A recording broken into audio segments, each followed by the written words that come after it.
time is here, let's gather round and travel in our minds so far and free to once upon a time, that's where things happen. Come along with me and see. Come on, everybody, gather round.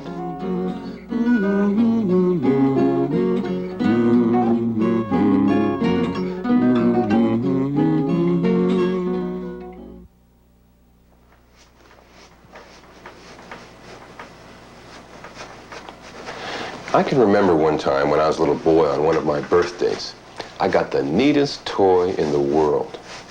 It was this little robot truck, and it had a guy sitting in like this, and he had a little helmet. And when you lifted up the helmet, there was all these little buttons in there. And you push the buttons, and then close the helmet down, and that little truck would take off, and down, it'd go down to the corner, and it'd stop, and it'd go backwards, and it'd go forwards, all automatically. All you did was just sit there and watch it. It was the neatest toy in the world. Now, the person who gave it to me was really nice, and I wanted to do something more than just say thank you. Now, most of the time, saying thank you is just the right thing to do. But sometimes you want to say thank you in a different way, and I really did. So I got this long piece of leather, and I poked little holes in it, and I wove it together into a belt, and I gave it to her. And she looked at it, and she said, "This is the prettiest belt I've ever had in my whole life. Thank you, Paul." I really felt happy. Now, today's story is about a shoemaker and his wife and how they figured out a very, very clever way to say thank you to two little elves. This is the story of the shoemaker and the elves. Now, once upon a time, there was a shoemaker who, through no fault of his own, was very, very poor. Alas, he had only enough leather to make one pair of shoes. His wife had only enough flour to make one loaf of bread.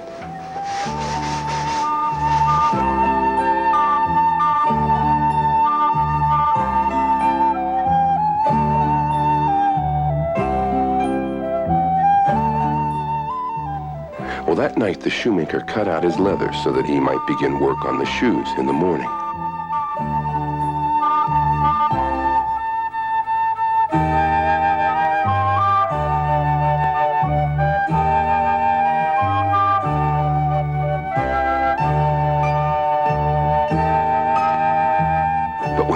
Came. There on his cobbler's bench was a pair of shoes, all finished. The shoemaker, much astonished, looked them over very, very carefully. They were so well made that none could have done the work better. "This is a miracle," he thought to himself. "Someone has made a littler pair of shoes than even I can make. Who can it be? Who has done such a wonderful thing for a simple man like me?"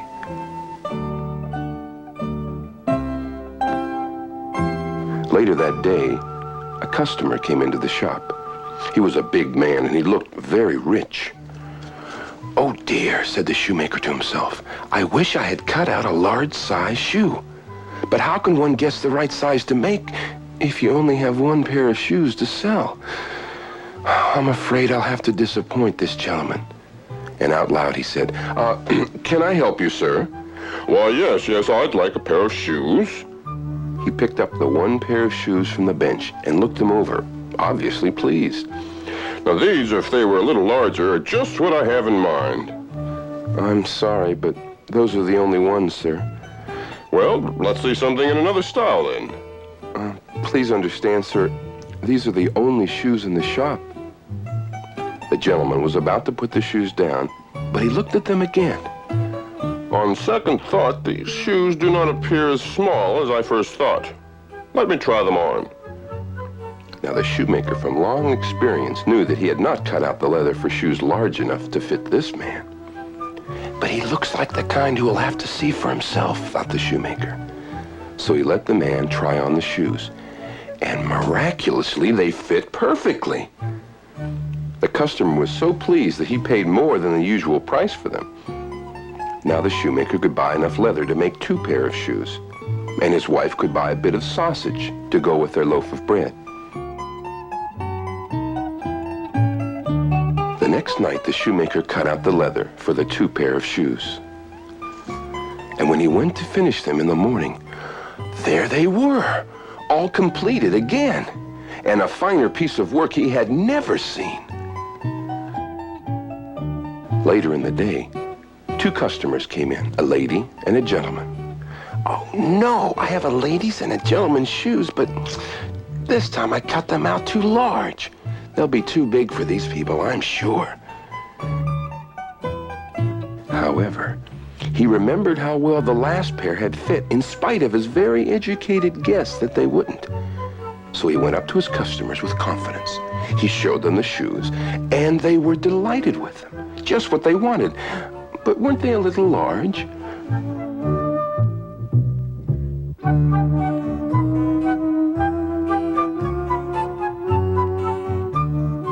The shoemaker insisted that they try them on. And sure enough, they fit perfectly.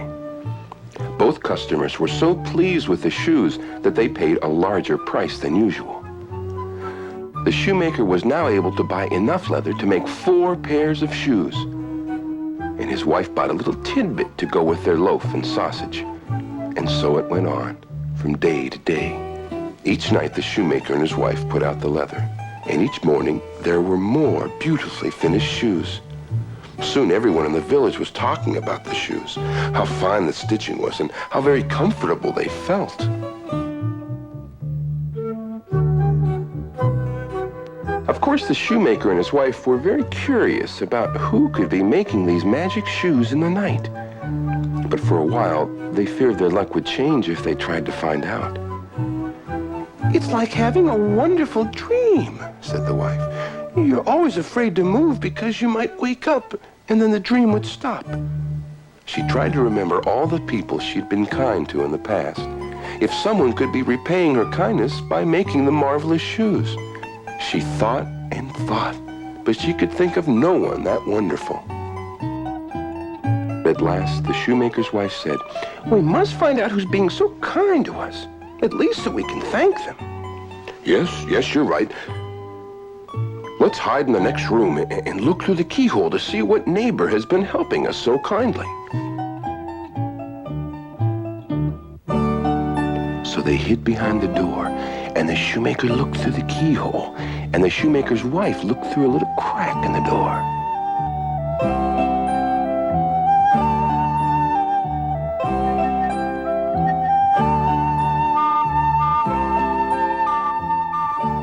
Everything got very quiet, and they had to wait for quite a long time.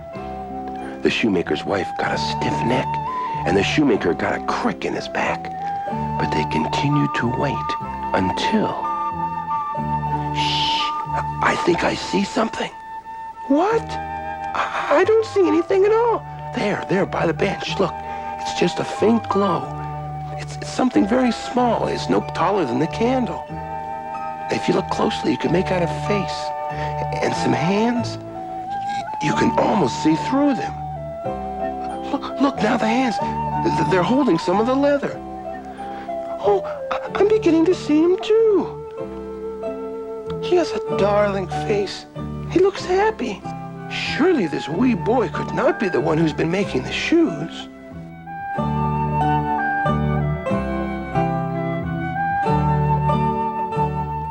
Stitch and hammer cut just right.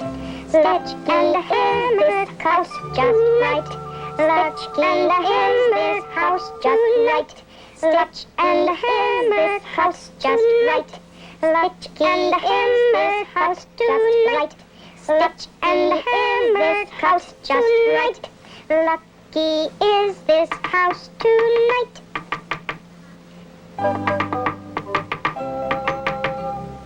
Hand me some more nails, Ralph. Here they are.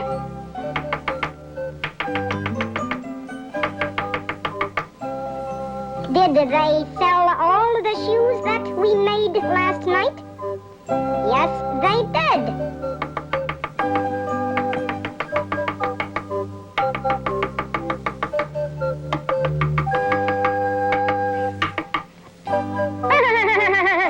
I'm cold. Bring the lantern closer. It will keep us a little warmer and give us more light. My, they left us a lot of leather this time. Things are getting better for them, that is sure. Stitch and hammer cut just right. Stitch and hammer house just right. Stitch and hammer house just right. Stitch and hammer house just right. Stitch and hammer house just right. Stitch and hammer house just right. Lucky is this house tonight. Do you see what I see? Said the wife. Yes, I believe I do, said the shoemaker. Well, they haven't any clothes on. And look, they're cold. Oh, you can see that they're shivering. And that's exactly what was happening. 2 little elves were coming and making all those shoes for them at night, and neither one had a stitch of clothing to call his own. I'll tell you what, I will make suits and hats and stockings for them if you'll make them some shoes. So the shoemaker and his wife set to work the next morning to make the good little elves some clothes. They still continued to set out the leather each night, and the elves continued to leave the finished shoes on the bench in the morning. The shoemaker took his finest leather and made 2 pairs of tiny shoes that would fit a foot no bigger than his thumb. And his good wife knitted some little tasseled caps from bright green yarn and some stockings to match. And she sewed them suits of red flannel. Now we're ready for them, said the shoemaker. And that night they did not put out the leather for the shoes, but instead laid out the clothes they had made for the elves to find. Then they hid behind the door as they had the other night. And after a while, the 2 little elves appeared as usual. Where did they put the leather tonight? I don't see it. Ralph, look here. Look what they left instead. Pretty clothes that fit just right. Lucky are we boys just right. Lucky are we boys just right. Lucky are we boys just right. Lucky are we boys just right. Lucky are we boys just right. Lucky are we boys tonight. So one by one the elves put on the tiny clothes. Everything was a perfect fit. The shoes, the jackets, the stockings, everything. Never before had the elves had clothes, and they loved them, especially the caps with their tassels.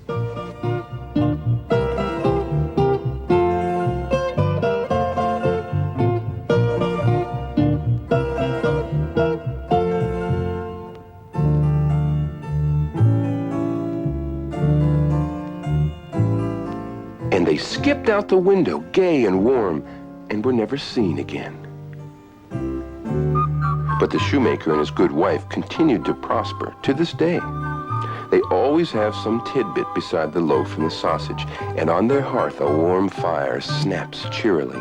And sometimes, in the dark of the night, they still hear the high, tiny laughter of the elves.